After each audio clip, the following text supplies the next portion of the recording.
오늘 오후에 윤석열 대통령 변호인 측이 긴급 기자회견을 열었어. 중앙에서 발부율이 높은 압수수색 영장이 기각되자 서부지방법원에서 체포영장을 청구해서 발부받았다? 내가 이전 영상에서도 말했듯이 공수처가 서부지방법원으로 판사 쇼핑을 나섰다는 논란은 피하기 어려울 것으로 보여. 윤석열 대통령에 대한 구속 취소 결정에 있어서 재판부는 구속기간 만료 여부에 대한 논란과 함께 판사 쇼핑 논란까지도 모두 고려해서 구속 취소 여부를 결정할 것으로 보여.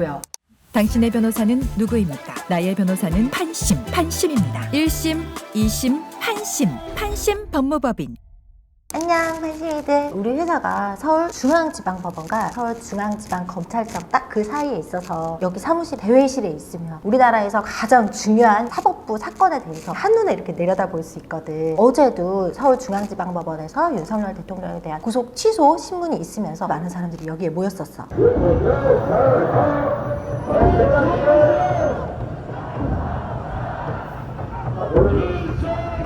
오늘은 윤석열 대통령이 구속 취소 사유로 여러 가지를 주장하고 있는데 그 중에서 하나 유의미한 부분에 대해서 법률적으로 설명을 하려고 해. 구속 취소에 대해서 형사소송법 규정을 들어서 시간으로 계산하는지 일로 계산하는지 이 부분에 대해서 자세하게 다른 채널이나 뭐 기사도 없더라고. 그래서 어제 이거 내가 한 12시간 걸린 것 같아. 내가 신문 기사나 관련 리서치를 통해서 준비한 것에 대해서 설명을 하려고 하는데 일단 이 부분은 구속 취소에 대한 여러 가지 법률적 용어가 섞여 있기 때문에 판심이들이 조금 어려울 수도 있지만 최대한 내가 쉽게 설명을 좀 해볼게. 어제 윤석열 대통령에 대한 구속 취소 신문이 있었어. 이 부분에 대해서 자세히 설명을 좀 해주려고 해. 윤 대통령은 정해진 구속기간이 지났는데도 여전히 구금 상태이므로 석방을 해야 된다 이렇게 주장을 하고 있어. 검찰이 윤석열 대통령을 구속 기소한 날은 지난달 1월 26일이야. 윤석열 대통령은 구속기간이 1월 25일 밤 12시까지므로 구속기간이 끝났다. 석방해야 된다라는 논리를 펴고 있어. 일반 시민도 아니고 대통령 구속인데 검찰이 이것을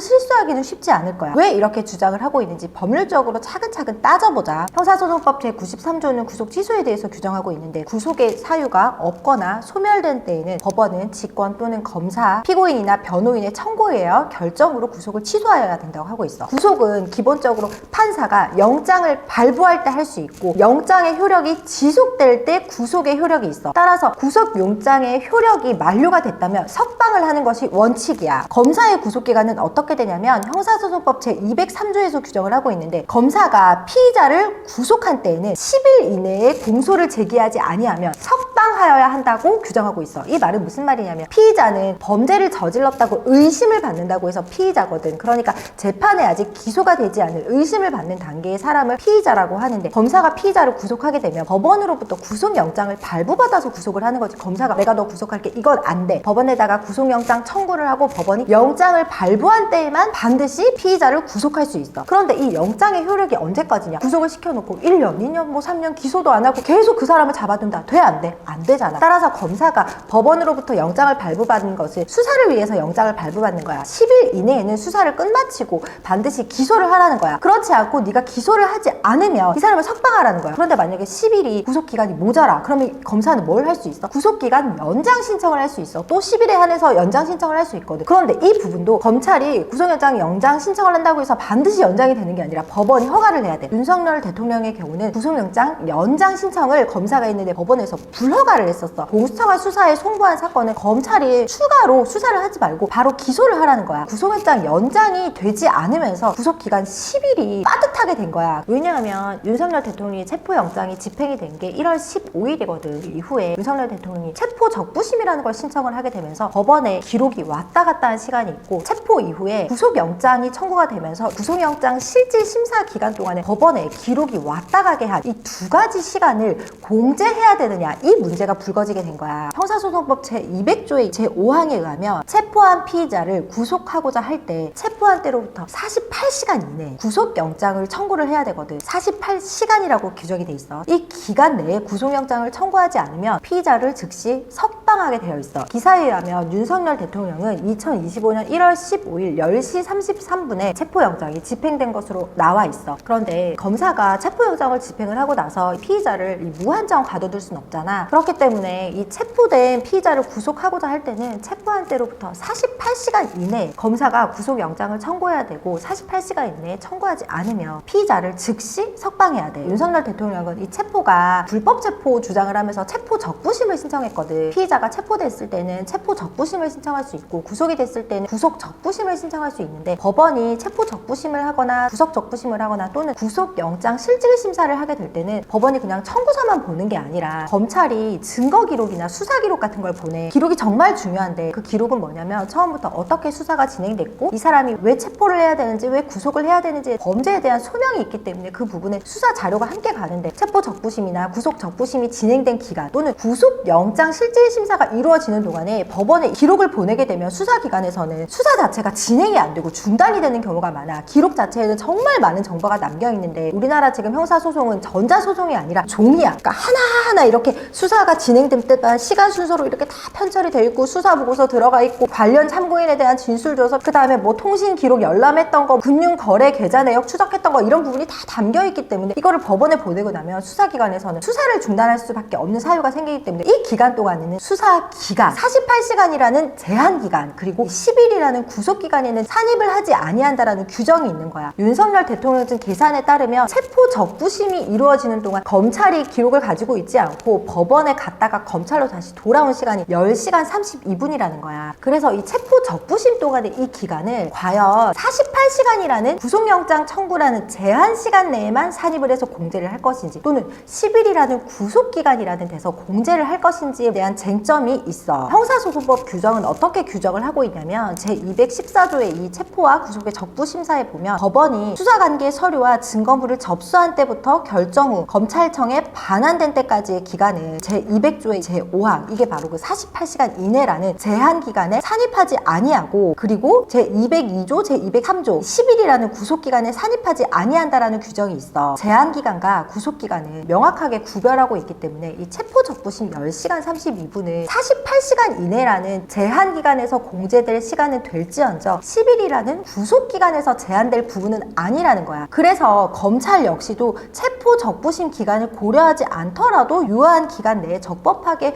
구속됐다라는 애매한 입장을 취하고 있는 것으로 보여. 그래서 이제 체포 적부심이 지나고 나서 두 번째로 윤석열 대통령 측이 주장하는 거는 뭐냐면 구속영장 실질 심사가 이루어졌던 시간 법원에 왔다 갔다 했던 시간이 날 계산이 아니라 시간으로 계산을 하게 되면 구속기간 10일이 만료되고 나서 검찰이 공소를 제기했다는 주장이야. 윤석열 대통령 측 주장에 의하면 서울 서부지법에서 진행한 구속영장 실질 심사 소요 시간은 33시간 13분으로 알려져 있어. 형사소송법 제201조의 이 제7항에 따르면 피의자 신문을 하는 경우 법원이 구속영장 청구서, 수사관계의 서류 및 증거물을 접수한 날부터 구속영장을 발부하여 검찰청에 반환한 날까지의 기간을 제202조 및 제203조의 적용에 있어서 그 구속기간에 산입하지 아니한다. 이 말이 무슨 말이냐면 구속영장 실질 심사가 이루어지는 동안 윤석열 대통령에 대한 구속영장을 발부할 것인지에 법원이 결정하기 위해서 서류를 검찰청에서 받아놓은 기간 동안에는 구속기간 10일 동안에 산입하지 아니하고 늘어난다는 거야. 그런데 이 부분에서 뭐가 문제가 되고 있냐면 서부지법에서 진행한 영장 실질심사 소요기간은 33시간 13분인데 33시간은 2일이 안 되잖아. 그런데 이게 날로 하면 3일이 됐던 거야. 1월 17일 오후 5시 40분부터 1월 19일 오전 2시 53분까지 33시간 13분이니까 1월 17일, 18일, 19일 날로 하면 3일이지. 그러니까 검찰 측 주장은 10일에서 일수 3일을 더한 13일까지 연장이 된다는 거고 윤석열 대통령 측 주장은 이것은 날이 아니라 시간으로 해야 된다. 33시간은 2일이 안 되고 이것을 왜 굳이 피의자에게 불리하게 3일로 하냐. 이거는 구속 기간이 연장되는 효과와 동일하기 때문에 피의자에게 유리하게 해석하려면 시간으로 해석해야 된다는 거야. 이 부분에 대해서 형사소송법 규정을 찾아보면 형사소송법 제66조는 기간의 계산이라는 조항을 두고 있어. 제1항 기간의 계산에 관하여는 시로 계산하는 것은 즉시로부터 계산하고 시로 계산하는 것은 시로 계산하라는 거야. 아까 48시간 이내에 구속영장을 청구해야 된다. 그것은 시로 계산하라는 거야. 무슨 말이냐면 체포를 하고 나서 48시간 이내에 구속영장을 청구해야 되잖아. 그런데 피의자가 체포 적부심을 신청했고 그 기간 동안에 법원에 영장이 왔다 갔다 했어. 그러면 체포 적부심에 대한 영장이 왔다 갔다 한 건 시간으로 계산해야 될까? 날로 계산해야 될까? 시간으로 계산해야 돼. 왜냐하면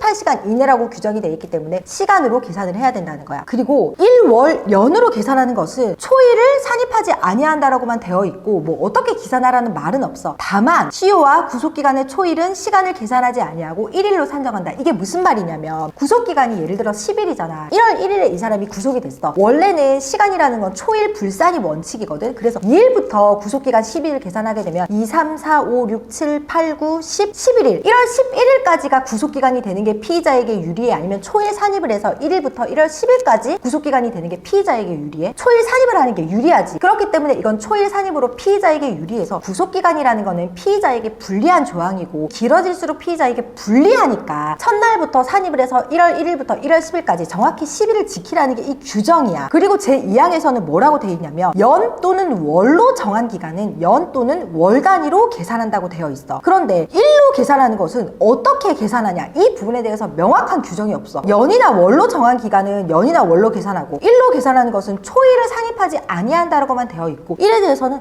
가타부타 말이 없는 거야. 그래서 윤석열 대통령 입장에서는 구속기간은 10일로 되어 있지만 구속영장 실질심사가 일어났던 시간이 이틀도 안 되는 33시간인데 이틀도 안 되는 거를 검찰이 1월 17일 오후 5시 40분부터 1월 19일 오전 2시 53분까지 3일로 계산을 하게 되면 10일에서 3일이 연장되는 효과가 생기잖아. 따라서 이거는 너무 피의자에게 불리한 거고 이럴 때는 구속기간에 대한 규정을 계산을 할 때 시간으로 계산해서 10일 플러스 33시간 13분을 더한 기간 내에 공소를 제기하지 않으면 석방해야 되고 그렇지 않고 석방하지 아니한 상태에서 계속 지금 구속을 하고 있는 것은 불법 구금이다. 이렇게 주장을 하면서 구속 취소를 주장을 한 거야. 실무적으로 있잖아. 이 부분에 대해서 명확한 판례나 이런 부분이 없어. 그냥 법원에서 관행적으로 계산을 하는 부분은 있지만 나도 영장을 발부했던 판사기 때문에 영장을 발부할 때는 판사들끼리 그냥 막 하는 게 아니라 판사들끼리 내부적으로 영장 발부 지침이라는 걸 우리끼리 이렇게 만들어가지고 공유를 하거든. 거기에는 구속영장 기간이나 산입 부분에 대해서 판사들끼리 내부적으로 우리 이렇게 업무를 처리하자라는 우리끼리 정한 지침에 불과하기 때문에 지키지 않는다고 해서 법적 효력이 발생하지 않고 중요한 것은 이 부분에 대해서 명확히 대법원 판례라든지 형사소송법 규정이 없기 때문에 지금 이런 문제가 불거지고 있는 거야. 윤석열 대통령의 주장은 이건 거야. 만약에 시간으로 계산하지 않고 일로 계산을 하게 되면 똑같이 8시간인데 하루에 왔다 갔다 한 거는 하루가 구속영장 기간이 더 추가가 되고 저녁 8시부터 오전 4시까지 8시간이 이틀 사이에 걸쳐있는 기간 동안에는 이틀이 구속영장 기간이 늘어나게 되니까 이건 너무 자의적인 해석 아니냐. 따라서 이 부분은 구속기간은 10일로 되어 있지만 기록이 왔다 갔다 하는 것을 피의자에게 유리하게 해석을 하고 또 형사소송법에 명시적인 규정이 없는 이상은 시간으로 산입을 해야 된다는 게 윤석열 대통령의 주장인 거고 검찰 측 주장은 구속기간 자체가 10일이라는 날로 규정이 되어 있으니까 기록이 왔다 갔다 하는 것도 날로 기산을 해야 된다는 거야. 결국 지금 현재의 구속 상태가 적법하냐 여부를 따져보면 윤석열 대통령이 1월 15일 10시 33분에 체포영장이 집행이 됐고 초일이 산입이 되잖아. 15, 16, 17부터 해가지고 10일이면 원래는 1월 24일 24시까지 기소를 했어야 돼. 검찰이 1월 24일 24시까지 기소하지 않았으면 석방을 해줘야 된다는 거야. 그런데 여기서 구속영장 실질심사가 있었고 구속영장 실질심사에서 소요된 기간이 1월 17일 오후 5시 40분부터 1월 19일 오전 2시 53분까지 33시간 13분인데 이것을 일수로 계산하면 원래 구속기간 만료일인 1월 24일 24시에서 3일 더하게 되면 1월 27일 24시까지 연장된다는 게 검찰의 주장이야. 그런데 만일 시간으로 계산하면 원래 10일 만료일인 1월 24일 24시에서 33시간 13분을 더하면 1월 26일 오전 9시 13분까지는 검사가 기소를 했어야 되고 1월 26일 오전 9시 13분까지 검사가 기소를 하지 않았다면 석방을 해야 됐다는 게 윤석열 대통령의 주장인 거야. 그렇다면 검찰이 과연 언제 기소를 했을까? 검찰 주장에 따르면 원래 구속기간이 1월 24일 24시에서 3일이 연장된 1월 27일 24시까지만 기소를 하면 되는 거고 윤석열 대통령의 주장에 따르면 1월 24일 24시에서 33시간 13분이 더한 1월 26일 오전 9시 13분까지 검사가 기소를 했어야 돼. 그런데 지금 검사가 기소를 한 시간을 보면 1월 26일 저녁 6시 54분을 전후해서 기소가 된 것으로 보여. 이 말은 윤석열 대통령 주장에 따르면 1월 26일 오전 9시 13분까지는 기소가 됐어야 되는데 그 시간으로부터 9시간이 지나 저녁 6시 54분에 기소가 됐으니까 석방을 했어야 된다라는 게 윤석열 대통령의 주장인 거고 검찰 측 주장에 따르면 날수로 계산하는 게 맞기 때문에 1월 27일 24시까지 연장이 됐어야 된다는 거야. 그러면 실무적으로는 어떻게 처리하고 있을까? 현직 검사님들은 실무적으로는 시간으로 따져도 안전하게 구속기간 내에 기소를 하고 있어. 그러니까 윤석열 대통령 주장처럼 구속영장 실질심사를 위해서 법원에서 기록이 왔다 갔다 한 33시간 13분을 더한 1월 26일 오전 9시 13분까지는 안전하게 보통은 기소를 하고 있다는 거야. 지금 이 문제는 구속기간과 관련해서 구속영장 실질심사 기간 동안에 법원에 기록이 왔다 갔다 한 그 기간 동안의 기간을 일수로 계산하느냐 또는 시간으로 계산하느냐 문제는 아직까지 명확히 확립되지 않았어. 그래서 내가 이 부분에 대해서 다뤄보고 싶었고, 이 부분은 실무적으로도 검사와 판사 사이에 해석이 달라지는 문제가 발생하기 때문에 이번 기회에 분명히 법리적으로 해석을 어떻게 할 것인지를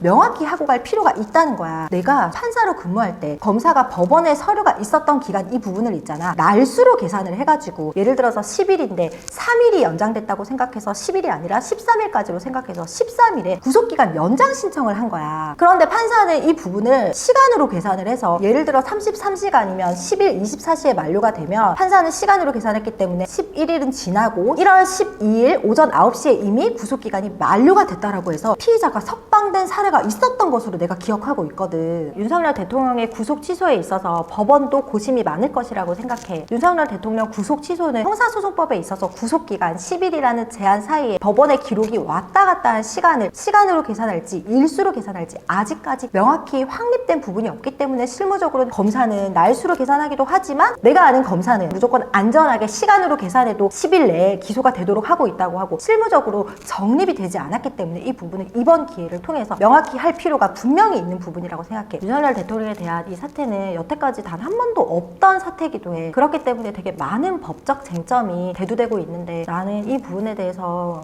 어떤 생각이 좀 들었냐면, 어쨌든 나는 일반 시민이고 대통령도 이렇게 시간과 날로 계산하는지에 따라서 불법 구속인지 여부가 논란이 되고 있는데, 일반 시민들 같은 경우에는 과연 이거를 꼼꼼하게 따져줄 변호사를 만날 수 있을까? 헤어지자 너 고소, 그 영상이랑 3년 8개월 전 나랑 모텔 갔던 거 기억나? 그 두 가지 영상에도 보면 정말 억울하게 구금을 당했던 사람들의 사례가 나오잖아. 나는 윤석열 대통령의 이 여러 가지 일련의 논란들을 보면서 이 내란죄에 대한 수사 권한 문제라든지 구속기간 만료 문제라든지 이런 것들을 보면서 우리 일반 사람들은 이렇게 시간까지 다 따져주고 꼼꼼한 훌륭한 변호사를 만나기도 어려울 뿐더러 내가 이 불법 구금을 당하고 있는지조차, 그 논란이 있는지조차 모르게 억울하게 구속을 당하고 있는 경우가 많지 않을까라는 생각이 좀 많이 들었었어. 오늘 이 문제가 굉장히 좀 어려운 문제고 다른 사실 채널에서나 이런 것도 꼼꼼하게 일시간을 다 분석해 놓은 것이 없더라고. 그래서 내가 오늘 이 부분을 좀 정리를 해봤는데, 판시미들 오늘 이 부분이 어려웠겠지만 내가 판시미들에게 하고 싶은 이야기는 이거야. 법은 우리와도 관련이 있어. 영상을 보고 있는 판시미들 중에는 분명히 지난번 내 두 가지 영상처럼 억울하게 구속을 당했는데 내가 억울하게 불법 구금이 됐는지 불법 구속이 됐는지조차 모르는 판시미들도 있을 수 있다. 법은 실질적 정의도 중요하지만 형식적 정의도 매우 중요해. 형식적 정의가 지켜지지 않으면 결국은 실질적 정의도 위협받게 되거든. 판시미들도 이 부분에 대해서 꼼꼼히 따지고 어떻게 되는지 알아야 우리 모두가 일반 시민으로서도 내가 억울한 일을 당하지 않는다는 것. 그것 때문에 오늘 이 영상은 공을 많이 들여서 설명을 했어. 마지막으로 이 문제는 내가 구속 취소가 돼야 된다 안 돼야 된다 이 부분이 아니라 논란이 되고 있는 쟁점 두 가지를 설명한 영상이라는 걸 다시 한번 얘기하고, 구속 취소에 대한 결정이 법원에서 조금 더 심도 있게 고민을 한 다음에 한다는 얘기를 들었어. 그 결과가 어떻게 되는지 함께 지켜보자. 산시에도 오늘 금요일이야. 주말 잘 보내고 우리 다음 주에 또 만나자. 안녕. 1심, 2심, 판심. 판심 법무법인